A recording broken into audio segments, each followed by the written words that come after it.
has. You got to remember, you got Fluff, you got Jo, that they were going to be the ones as favorites, but Pain beat them down, and now we are going to be here in the lower bracket, and we got to find out which of these two teams is going to be going home and which team is going to move on forward. So with that, we don't want to stall things out much longer. Let's begin with the draft. Priority first bans coming out from Fire Dota is going to be very similar to what we see from like your DC in Digital Chaos. They removed the Bounty Hunter and the Naga on the side of Union Gaming. First, they removed the Spear Breaker, leaving out a lot of options. Do they let the Lesh go? Oh, yeah, it's a possibility. There's, like, Gyro, Lena's still in the pool. There's Earthshaker, Clockwork, so I think you could just be considering leaving the pool wide open here. They just fire with first pick, so if you give... Yeah, they're going to give them Lesh. We might see the magical disco blue pony of death. And there he is, the one and only Leshrac. Union Gaming had to know that this is a situation they have just put themselves into. So I'm very curious to see what their 1-2 punch is going to be. I anticipate maybe a Tusk to be a bit aggressive, but do you have to specifically get an early like AM grab or something to go against the Leshrac? What do you do here? I don't think you have to get the anti-mage necessary. Leshrac is a hero that if you don't give him a ton of momentum, he doesn't snowball, can actually not be all that effective. So I think just getting good early game rotations, having a hero like an Earthshaker could be good. Nicely done. Comes out, and it kind of can help secure up your mid lane. You don't even have to pick your mid lane. You can have a Lina, you can have a Queen of Pain, you can have a Shadow Fiend. Earthshaker alone is just the best kind of roaming hero once Bounty Hunter is taken out of the pool. It feels very risky. If this was a best of 3 and game 1, you're like, let's give them the Lesh and see how it goes, I can maybe understand that. But this is elimination best of 1, and Union Gaming, who are already looked like one of the weaker teams this tournament, and even based on their last series, to make this kind of a ballsy play, I don't know. I applaud them if it ends up working out. We'll have to see, because on the side of Fire, and specifically I'm sure Fluff as captain is like, okay, this is the dream. We have Lesh and we have Tusk. What can go wrong from here? Well, they got like 2 top tier picks. Union Gaming kind of got none. I mean, Earthshaker I'd definitely say is, but it doesn't seem like a worthy trade for a Lesh Tusk. That's where the Gyrocopter ban was surprising, because if you're going to give away Lesh, you should be leaving Gyro in the pool as well. So if they take Lesh, you get Gyro. If they take Gyro, you get the Lesh. You get one of the two. But I feel like maybe what they're doing with this Darkseer Earthshaker grab is probably trying to take a note from their other SA teammates, and they might try to creep in a Brood here. They themselves have taken the Darkseer. They themselves have taken the Earthshaker here. Maybe they're going to try to finagle him into their own draft. I mean, I'm really theory crafting deep on this, only because it seems like such a peculiar 1-2 punch. Yeah, I guess it's the main thing there is how would you want to lane it, because Darkseer kind of a natural off-laner once he's been picked up, so you'd be putting Brood in kind of an unconventional lane, or Darkseer like in the jungle, which is not really, I guess, the best way to place things. I like that Fire cover their bases here. They ban out Husker, one of the heroes that can cause Lesh a lot of problems. Considering he's so magic damage focused, although the Edict is physical damage, but the armor toggling Husker is just a menace. They ban the AM themselves. Typically a go-to for many teams when they're stuck in a situation against a Leshrac. Yeah. This is just confidence coming out of the ears of Union Gaming. Maybe they don't even know it. Maybe they have a game plan in mind, but this seems very interesting. Yeah, okay. I'm very curious to see these next couple of picks. I think they've got to look towards heroes like Lina as like one of the potential mids that can fight a Leshrac, get kills, and kind of do what Lesh wants to do, which is snowball off of those early kills. So Lina's possibility. If they want to go a bit more greedy farm focus, the Shadow Fiend's still available as well. But for now, they'll just shore up their supports and get Winter Wyvern. Wyvern, can't hate it too much. Can't fall. Boy. Yeah. Forgot about him. Okay. So this is... I don't even think Team Secret in their prime, when they were flexing this kind of strategy back at ESL Frankfurt, could even imagine having this trifecta of a start. Getting not only the dynamic duo now of a Tusk and a Techies, but you already have a Lesh to boast on top of it.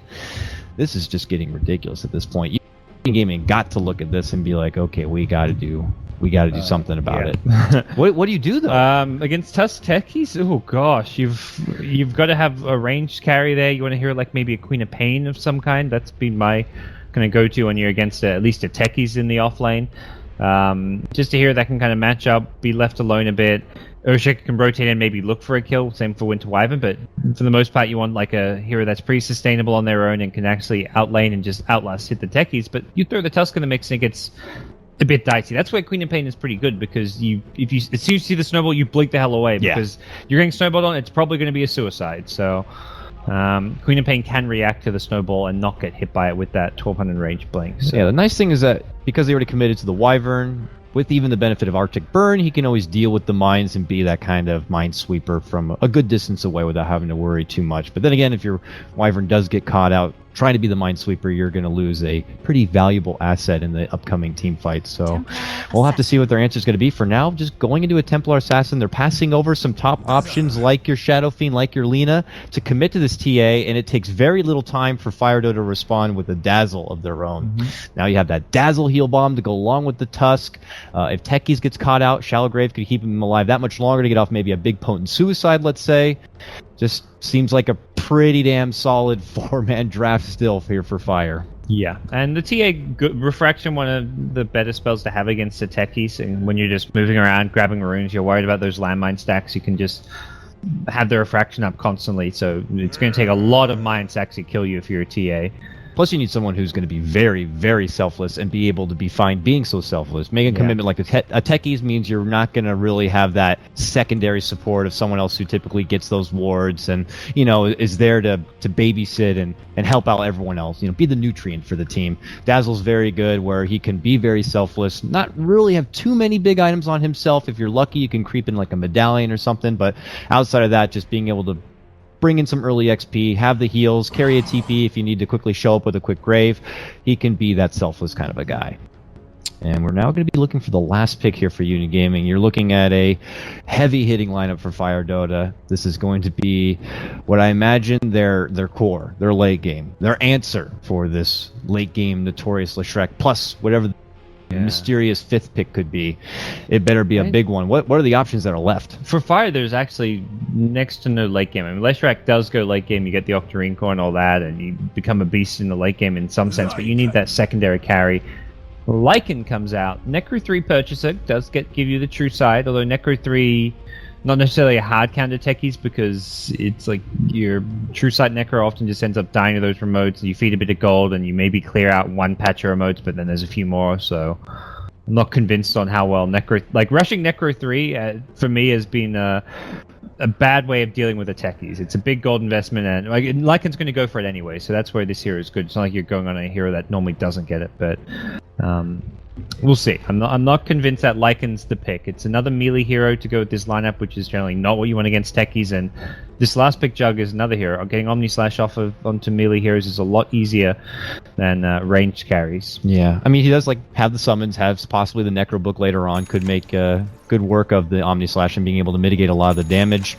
Maybe they're hoping that if there's that usual congestion of a team fight pushing down mid lane or any other lane where Techies has been kind of making a home for himself, Lycan can be the answer to just do that quick split push where there may be an empty lane and take advantage of that. I'm a bit reaching here, but we'll have to see if Union Gaming do have an answer for this very, very powerhouse lineup that Fire have been able to throw together. So let's hop into it. Okay, folks, it's the Nanyang US qualifier here.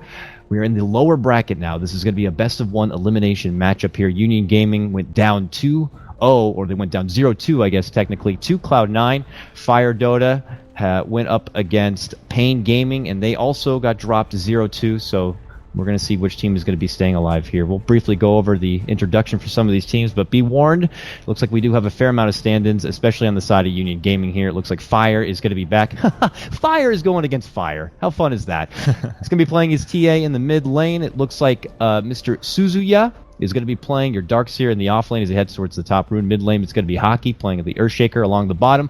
We got 747 Legend. I don't believe that's the same 747 as Suzy. I'm not too sure. Oh no, it is. I'm looking at Fire now. I'm getting lost and delirious with these colors of Reborn. Missed over Mr. LN over here on the bottom lane, going to be playing your Wyvern, and that leaves Dumb Player.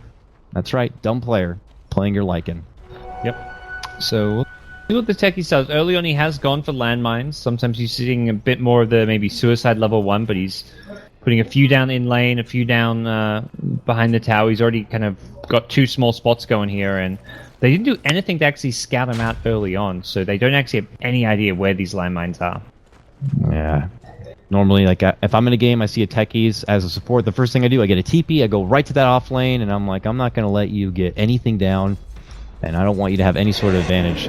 Techies can be at its weakest when he's just kind of waiting and idling, gets zoned out of the lane, and has no mines anywhere to get that first blood. Wolves are scouting for him, though. That's the key. They're on the prowl. They're a bit too high. It's in that common little path here, and one misstep from Mr. Winter Wyvern, and that could be the first blood. So, mine-sweeping Wolves, not successful so far. He's paying a lot of attention to doing the mine-sweeping and no attention to CSing. Okay, he got one. Yeah, that was only a single mine there. He didn't actually double mine that spot, so he wasn't actually hoping for a kill there. That's a very common, obvious spot, so gets 40 gold for a landmine. I don't think he'll mind too much about that. Yeah, still also only one mine right up and over here. You're going to see move in here and try to intercept some of this creep pull, and he'll be able to easily do it as the Tusk with just the one lone support on the other side. Hockey has been busy kind of babysitting and watching out this mid lane. Gets a nice fissure catch, but he's got the kill. 747 is going to head up bottom, and they do get the kill with the assistance of the mine. Wyvern will go down, and first blood will go to Moo on the side of Team Fire.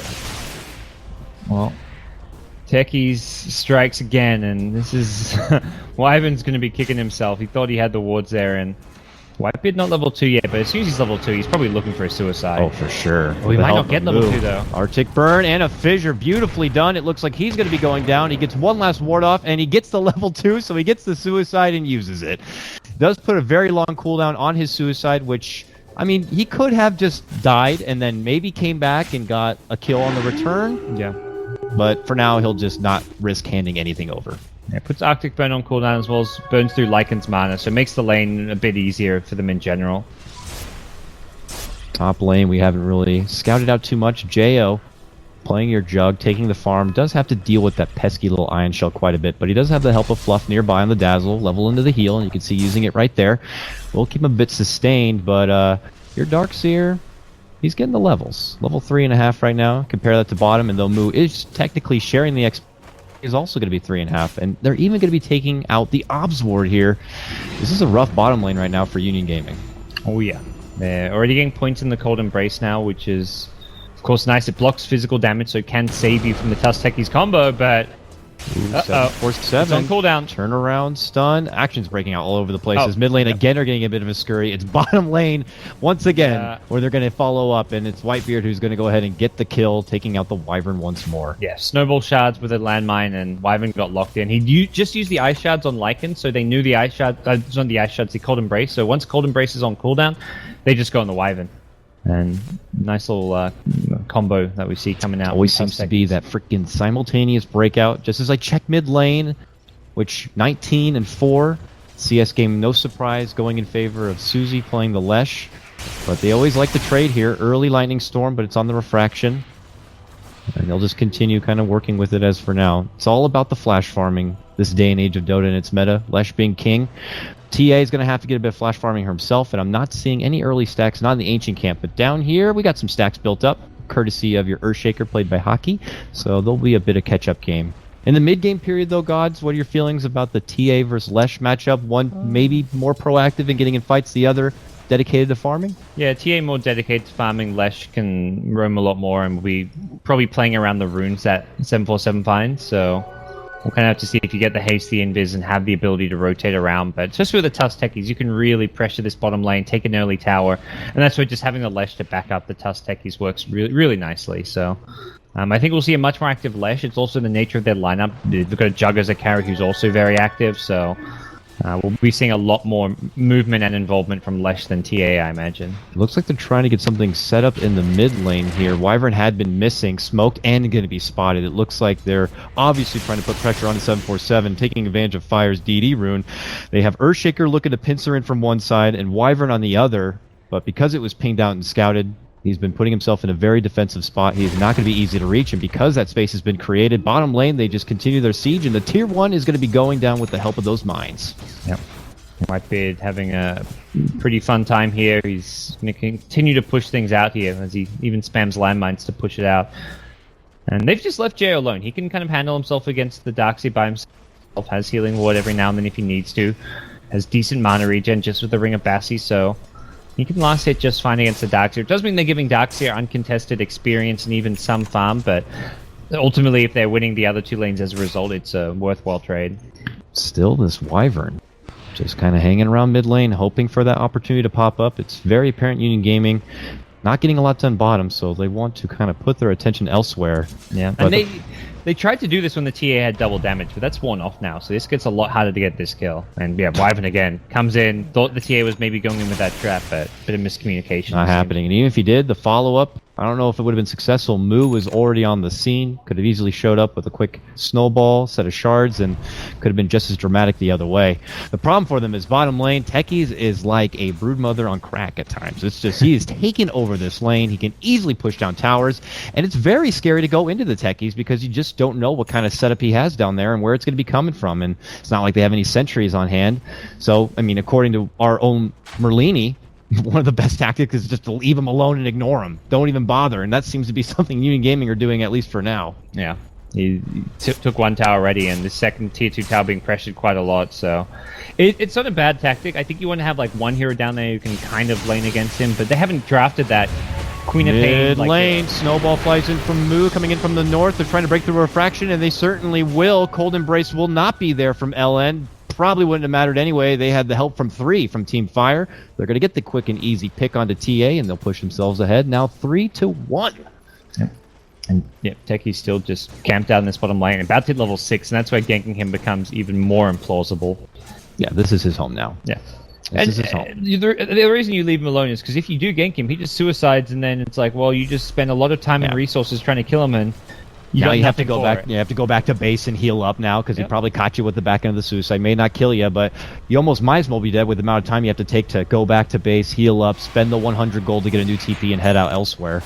Just a pain in the butt. You don't have to deal with it, but they do have a little bit of help here. These stacks that they've been building up are now going to be farmed up. Ellen will be able to leech off a lot of the XP. Fire is going to be taking in a lot of the farm, and I don't know if he actually made a recent investment. Looks like a bottle is on the Crow, but for now has only finished up the treads in his own bottle. Yeah, not getting all too much here. He's back at the bottom lane, but I mean, technically just playing mind games. Like, he plants a remote mine right in front of the Lycan's face, like on top of a creep wave, just to say, there might be one remote mine here, there might be 3 or 4.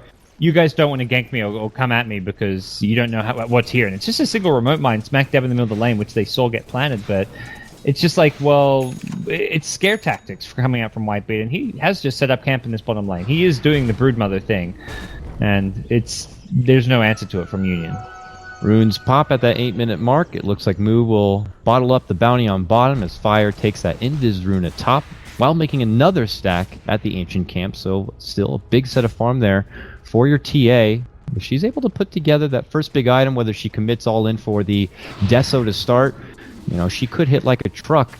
Could be a bit deceptive to Fire and catch him off guard here, but I mean, they're just as farmed. They're getting up there. I mean, J.O.'s got his Morbid Mass done, plus phase boots here. 57 and 7 CS, pretty much neck and neck with his own Leshrek, which if we look at Lesh, he's got arcane boots that I'm sure will eventually turn into that Bloodstone, just on great timing with 1,000 gold still in the bank. Yeah, Lesh just found up a pretty big stack in the jungle, so this is looking really good across the board for Fire. They've also scattered out the Ancient stack that TA is looking to maybe work on, but for now, Moo, unable to really do too much about this. He's actually sitting on top of an Invis TA, which he doesn't realize. TA puts her own trap there as a bit of security to see. Now that Fire know that stack is there, she wants to make sure she can keep tabs on it. That should come in the form of maybe a ward from one of her fellow supports, but they are busy elsewhere. It looks like bottom lane. 1 sentry in the hand of your Wyvern, but Hockey also just a bit broke on his Earthshaker. They are just inching out bit by bit, planting a sentry here. They finally found a couple of remotes, but that is just the first inch of this lane before they can really make it down that long path into Techiesville. And Techies is just using remotes to kind of as observer wards. If you look further to the north in the Radiant Jungle, this remote here is just purely to scout out ganks. So this Techies can feel pretty safe as far as who can gank him, unless they're going to commit a smoke. But yeah, we'll even see the dumb player here. And anyone who comes side camp, and Moo's going to see him. There's the roll. Does the uppercut, but now is in race car mode. Lycan suicide. Thinks about it, but doesn't want to commit. They have their own ward just below where the Techie is right now. They'll ping out and see where the remotes are being dropped, but you can ping it out, but are you going to really be able to do anything about it? Meanwhile, neglected Jo is going to be able to push this top lane, and now he's getting help from 747, so the destruction of it should come relatively easy.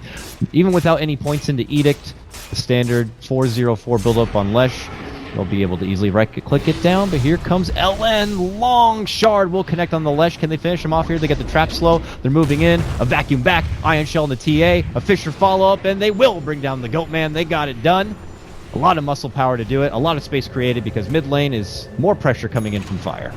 And bottom lane. Whitebeard has taken the tier 2 now. Oh my. Is setting up remotes really close to the Union Gaming base. This bottom lane is just a danger zone, and no one wants to go near it. It's just anyone who goes there is not getting much farm, is not going to enjoy themselves, and that's where Lycan is just really struggling right now.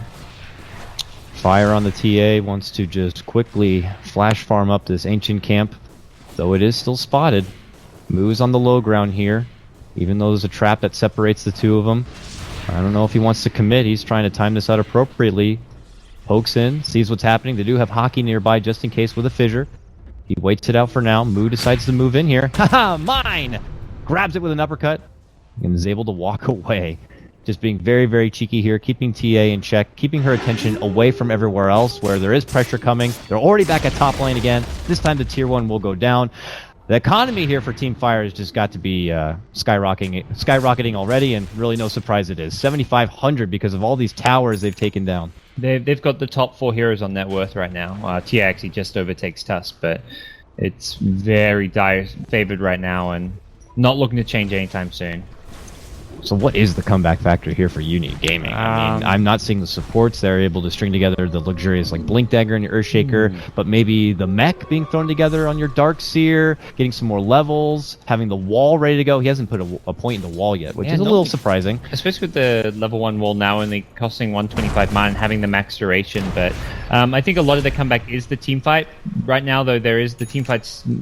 Fire are not grouping up as 5 ever. They're just continuing to split push all 3 lanes, so I think TA is the key hero for them. Lycan's just not going to be able to split push, not going to be able to do a whole lot, but TA is the one who can actually go to lanes, contest the techies a bit better, and dish out a lot of damage in a short period of time. Once she gets levels, you only have level 1 meld right now on TA. Fire really needs to hit level 10, level 11, and pick up some items as well to go with this. Moo has had this invis. It's about to expire now. Look for multiple opportunities to maybe open up on the Darkseer, but the opportunity is not there, so he'll take his attention elsewhere. Same will 747. And Fluff in hand, they're going to start moving down this mid lane. Jo is going to stay back, farm up the rest of the jungle. We already know what the hell Whitebeard's doing. He's doing his Whitebeard, Neckbeard thing on the bottom lane with his techies. So, as it stands, Union Gaming still yet to spread, and they just continue to get confined and restricted on their map more and more. Oh, yeah. This is going to be... I mean, it's going to be tough for any kind of a comeback here. It's going to be a Midas pickup for Lycan. I think this is fine. It's like one of those items where you can get it when you're really far ahead and you're going to get a 4-minute Midas, or you can get it when you're really far behind. It's just to try and say, hey, look, we're going to only win this if we get to the super late game. So this is just one of those Lycan pickups where it's like there's no item that will actually help my team out. Late game it is. And a big problem is the levels on this Radiant side. No one actually has any experience to play around with, so Midas can kind of help alleviate that problem. They're trying to smoke and move top lane in hopes to catch out a Lesh who's just kind of hanging around, maybe even farming in that northern part of the woods, but they already... Like, Fire, it feels like it's not just one team, it's like 3 teams doing different things. You got your Techies team bottom lane doing bottom lane stuff. You got Fluff moving in tandem with one of the 2 cores. This time he's hand in hand with Jo with his new medallion. He'll be able to easily do the Roche. 747, we saw his attention at the top lane. And Moo is just walking around, maybe hoping for opportunities to get quick picks. No. So while UG have been running around with a smoke, finding no one, Fire continued to advance the game forward. It's just...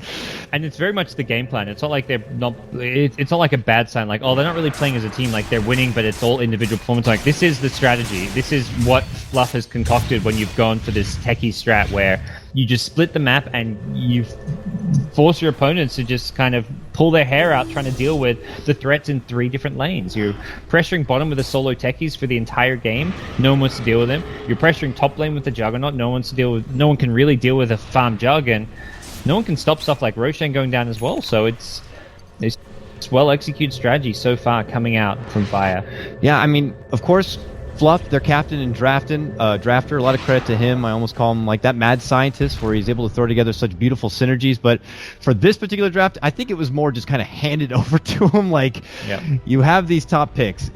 Put them together, and they're going to make it work. They're going to hand over the Lesh, then not take the Tusk for themselves. You have Whitebeard, who is a Techies player. Might as well go into that thereafter, and things just kind of started falling into place very easily. So Whitebeard at bottom, maybe forced to suicide, but Winter's Curse. I don't know if he'll be able to get it off. He will. Turns back, blows up, and even gets the kill onto the Lycan with the help of the mine. That's just disgusting. He'll go down. Fire still hold their lead 4-3 because of that attention towards the bottom lane. They push in the mid lane, then go for the top, and it looks like they'll be able to secure a tier 2. Wow, that's unfortunate. This may be a very swift best of one if it proceeds to go like this. I don't even foresee Union Gaming being able to break out and go past that river again. No, the vision as well from Fire has been kind of on point. They've got wards scouting out in the enemy jungle. The Techies uses the remote mines for scouting kind of in the Radiant jungle as well as the bottom lane. So it seems like a matter of time for when Fire's going to break on through. They've been leveling up Edict now on Leshrac, even over getting the second point in Pulse Nova, just because they're saying, look, they're not team fighting us. We just need the pushing potential of Diabolic Edict. Let's just skip some Pulse Nova points. Blink in uppercut. Fire already showing off all those fancy new items they got from the towers, and they're going to get the quick, swift kill on the TA with the help of the Omni coming out from Jo. A quick kill on the UG core. Takes her on the sidelines for 30 seconds. Buyback is available, but would not want to have to use it right here and now. She'd been saving a big economy to try to even put together what looks like the first component only of a Desolator, maybe a BKB. Just has that Mithril Hammer for now. Was holding about 1,200 gold, but the pressure continues to go. Fire might decide to slow play this a bit. Well, Techies is just going to keep on poking bottom lane. He's already done 500 damage to a tier 3 tower by himself. And they've got the... I think they've taken all the outer towers, so pushing high ground, even with an Aegis at this stage, not easy when you're pushing into Earthshaker, Darkseer, Winter's Curse as well. And it looks like they, like you say, they will slow play it a bit more. Get a few more levels on the heroes. It's only 2 points in the Diabolic Edict, so they've got heroes who can still grow a lot from where they currently are. Jo sporting that, 6.83 was it, build up for your Jug? The Jug Troll era. He's got the Mom, he's got the Phase, the SMY, he already did the Roche. Got a little bit of the old school and a little bit of the new school with that fancy Lesh pickup here in Techies, so just making it work. Oh, how nice. A DD Rune now even. Gonna be bottled up here for Mr. 747 as they truck back towards the bottom where Whitebeard goes back into his position. He's got that Yules. Makes for easy setups. You could drop a stasis, quick Yules up thereafter, plus a mine. Not even going into him 1v1 is going to be happening now. Moo gets another Invis. He's been flooded with Invis runes this game. Pops it up, heads towards the top lane here where there is a TA. Not something he can really do alone, but it looks like Jo is en route possibly from the north. They're not going to get their opportunity. It's just more pressure coming down from all lanes and all fronts from the side of Fire until they feel like it's at their time to make that high ground push. They have the Aegis, so they certainly can do it. It's just a matter of when they feel like they should do it. Oh, top lane. Jo baiting in this TA, but there's 4 up here. Moo does not want to get involved with that. Yeah, Moo says, I don't really want to come in to save you here. It's probably going to end up with me dead instead of you, which is not really what I want. This Invis is about to expire. He jumped in and punched the courier. Gets the ice shards block off too, so... And walks away. And meanwhile, bottom lane, Edict, mines, gets the tower down really low now. Looks like Leshrac's going to join up a bit with the Techies. Realize no one wants to fight the Techies. His bottom lane's constantly empty. That could just lead to a free high ground push here. Especially with the Aegis still online for 747. Alright, now it's high ground defensive time. But you look at their lineup and it's like, oh, they might be able to do it. But you remember it's only about 20 minutes in and really Union Gaming don't have a lot of resources here. Yeah, sure, your Earthshaker, he does have Echo. It's a level 1, but there's no blink. No way to really kind of get it into that prime position. I'm sure Fire not going to allow an easy opportunity, staying well spread when they do make their committed push. And Whitebeard kills Lycan bottom lane with that stack of mines. Yeah, he goes down. Well then.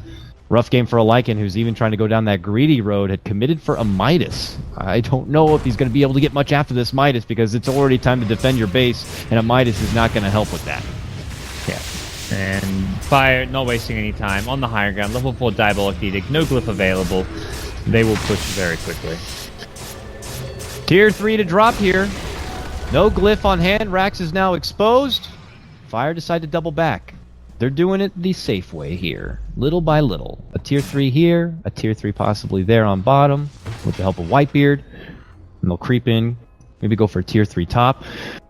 This is like torture right now for Union Gaming, though. Oh, That's yeah. slow, painful death. And Techies even has a Blink Dagger now, so if he sees an opportunity, he may come towards mid lane, go look for a Blink Suicide and a couple of heroes.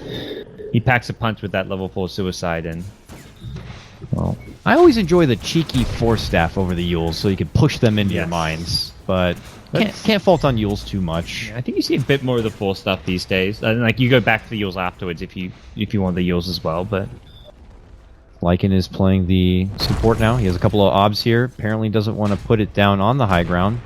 Alright. Walks instead away, still holding the 2 runes. And they see a Techies here, and they're like, I don't really want to go in there. I died last time.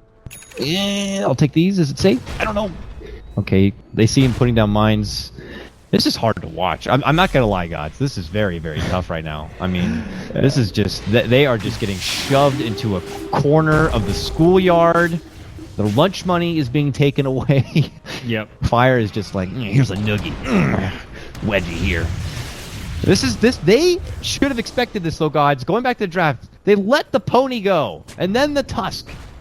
It only could go downhill from there.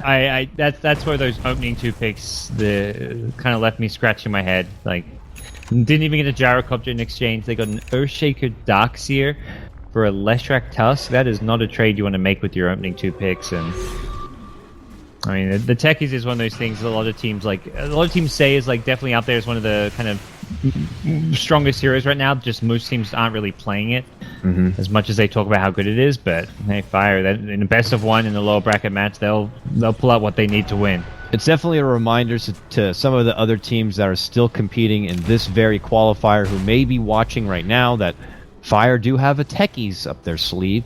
Something it is to consider and look out for as a possible ban in the future. Uh-oh, mid lane. Lycan may have gone out a little bit too far here. Gets caught with the Yules, gets caught with the stun. A Fissure will out from his brother Hockey and will save him here. But look how quick he's punished. And he was only out like what felt like 50 yards in front of the front door. Yeah. Nowhere is safe.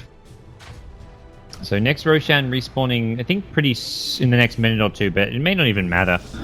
As Fire is already inside the high ground, the base of Union Gaming. Yep, and they don't really need to commit everyone for that Roche. Jo and maybe just the Dazzle could get it done alone. Mid lane, Yules, stun onto TA. There's the Bolt. She's still able to shrug it all off with the help of the Refraction. So she's going to be A-okay. They still also hold their mech here on their Darkseer. Could hope for the Union Gaming Dream, a huge vacuum into an Echo with a wall, while Psyblades are just ripping everyone apart. Fire let go of their mouse and keyboard, and Union Gaming could have their comeback. Ooh, it would take something along that level of disaster for Fire, I think, to lose this game. Techies decides to suicide bottom. He was getting fairly low and didn't have any mana anyway, so I think he may have lived with the Yule's Blink, but he's just like, I just want to get free Fountain Trip. And he's in a pretty good position now as he picks up an ultimate orb even. All right, let's see. If Fire really, really want to play this safe, indeed they could step back, wait for the Roche to come up, which, again, we don't know what time it is, because apparently Reborn... 7 seconds. 6 seconds, 5. Oh, thank you, little pop-out timer. As you say that, it's like, here's your pop-up. I wish it was that convenient. That's what I've been asking for the whole time. Why can't I just hit a button and that little thing comes out and tells me, you know? Rather than a clock that you now... don't need any clock whatsoever if it's just like a button you click. Yeah. Kind of like the stats pop-up. The clock was tricky enough as it was. Now it just doesn't work. Yeah. Clock needs a new battery.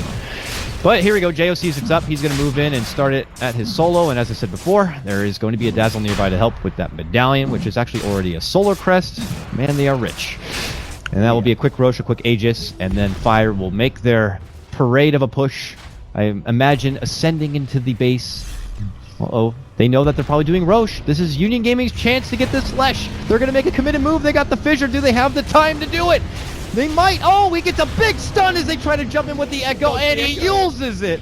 Oh, no. Union Gaming a 3-on-1. That was one of their chances just to get a pick on the damn goat, and they can't do it. Brutal stuff. I mean, Les just played that so nice. The stun on the blinking on the Earthshaker, which was a bit of just lucky timing, but then the Yules to dodge the Echo Slam afterwards, that was a really nice play. And after that, Jer with the Skadi, this is probably both mid and bottom lane of racks for Team Fire. Not gonna lie, it's been a while since I've seen a game with only 10 kills already at this point, where they're pushing in for the racks. Might make it 11? No! Save the Glimmer Cape there for your Dark Series, able to etch away from JO's pesky right click. One racks will go down, the first one of this game, and they continue to move on in here. Now, remember, Union Gaming expended a lot of those big ultimates, so they don't have much to offer. That's a gem hitting the deck from Wyvern as he will go down. Everyone else could follow suit here as 747 is just flexing off all the glitter here of that big ultimate. Shreds right through the TA, and that is our game. 26 minutes into it. Fire will advance on forward in the bottom bracket, eliminating Union Gaming in this best of one. Yeah. Union Gaming is just going to outclass in the qualifier as a whole. It feels like they got kind of crushed yesterday 2-0, very one-sided games, and here again today against Fire. I mean, there was all kinds of draft problems for them. Even the execution wasn't really there, it felt like. And I think they got outdrafted kind of heavily, but yeah, there was still more they could have done with their picks than what we saw here.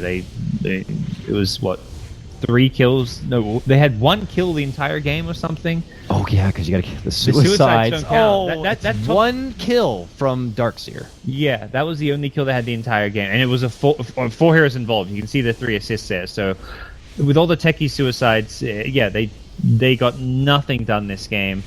Couldn't find anything out of the Winter Wyvern rotations. Earthshaker as well, ineffective. Like, picking a mid like a TA with an Earthshaker, you don't have the kill potential. I feel like you want to have that Shadow Fiend, Queen of Pain, Lina type hero against the Lesh mid so you can actually get kills when Earthshaker rotates in with a Fissure. But, I mean, yeah, draft aside, I think Fire were clearly the better team.